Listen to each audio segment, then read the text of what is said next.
Let's talk a little bit about some cost cutting measures you're going to do here in February. It's written in the Observer that starting in February, you're going to be booking less wrestlers, less referees, and less agents on the road. That's going to Mhm. mean fewer matches per show, or at least fewer tag matches and more singles.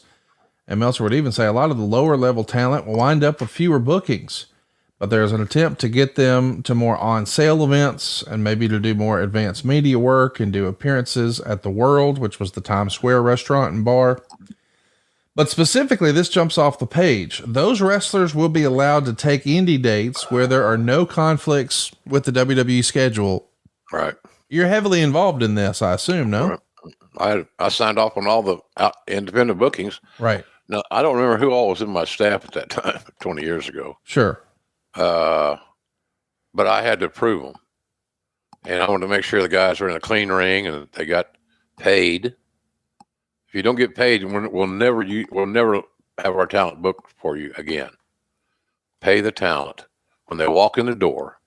Give them their payday, and that way you start the night in a very positive way.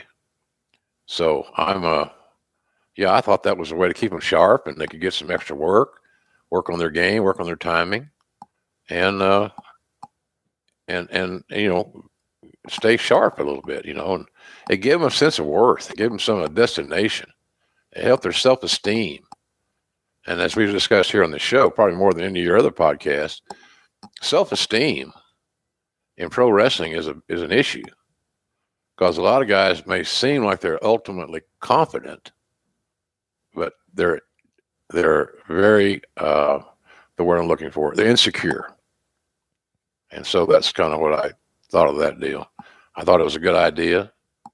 It's just hard to work with you. You can't find a lot of really good indie promoters that keep their word and do what they say they'll do. There's a lot that do. Old Dan McDivitt down there in Maryland would do whatever he said he was going to do. He'd do it in spades. Yep. But there were other guys that weren't as conscientious as Dan McDivitt, for example. Shout out to Dan, big friend of the show here.